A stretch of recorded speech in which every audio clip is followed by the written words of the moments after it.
To a yau ne aka hari ɗakin Annabi Muhammadu sallallahu alaihi wasallam birnin Madina zuwa mizayil. Al'umma ku tura wa mutane sannan ku yi lakin sosai da sosai.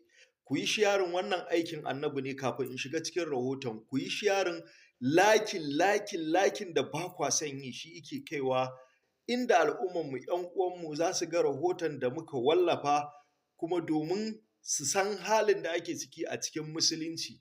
Yau cibiyar musuluncin aka kai hari, ku yi lakin, ku yi kuma sharing, iya sharing. Ba abin da ya fi Annabi Muhammadu duk duniyarmu da lahiranmu. Wannan aikin Annabi ne.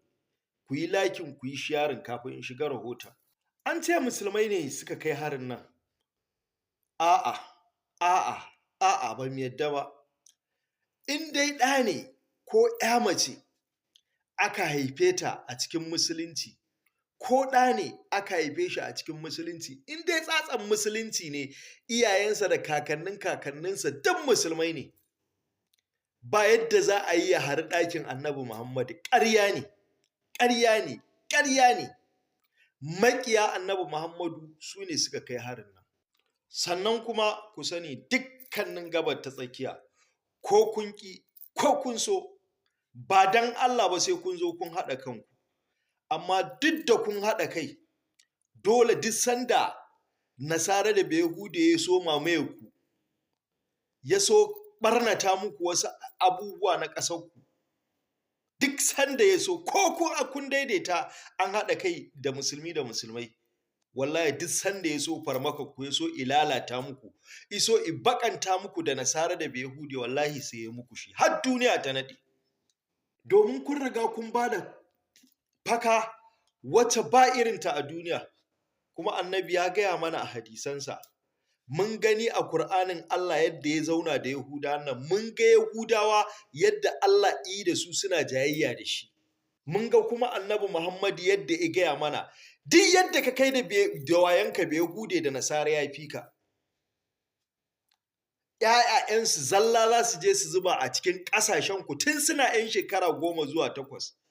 Su rene su da Yahudanci, su rene su da Nasaranci, su rene su da Musulunci, su shiga ‘ya'yan musulmai har su girma. Su rene su da tuggu da hare-hare na bala'i yadda za a dinga yi muku tuggu. Kowanne in suka so su yi muku abin da za ku koka, tayim ɗaya za su yi muku. Sai su kai shekara 30 suna auna ƙasa domin su cimma buri Bayahude da Nasara. To duk wannan ƙasashen da kuke gani na musulmi sun riga sun yi reshina da dama. Ba yadda za ku yi.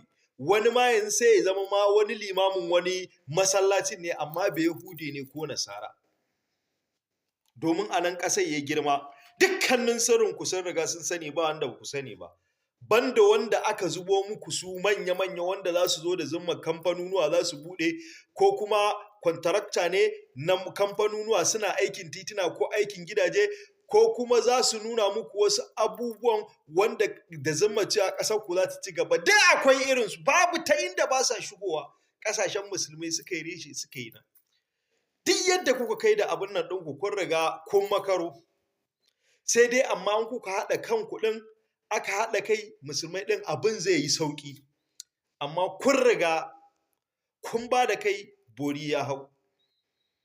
In kuka haɗa kanku, mu kuma na ƙasa da ku sai mu dinga taya ku addu'a domin Allah ya rusa su. Ɗaya bayan ɗaya Allah ya dinga tsamo su, ko ƙananan da suka girma a nan da Yahudancin, amma za ku gansu kamar musulmai. Duk sai Allah ya san mana da su, itace mana su a cikin ƙasashen musulmi da wannan tuggu. Yanzu a ce masallacin Annabi an kai ma hari cikin hukuncin Allah, amma an samu an tara harin. Amma sai an tsaya an duba, maulidi fa ake ranar sunansa, ranar sunan Annabi Muhammad, ranar da ake murnar sunansa, ranar aka so a tashi hankalin al'umma. Duk da haka ma an tasa, an firgita al'umma. Duk da haka ana shauƙin sunan Annabi, ana tuna hare-haren da aka kai ma ɗakinsa Annabi Muhammadu a yau ɗin nan. Jama'al al'umma, ku tura da al'umma. Wannan ƙasashen musulmi kun riga kun makaro. Amma in ku dole kuma ku haɗa kai da musulmai.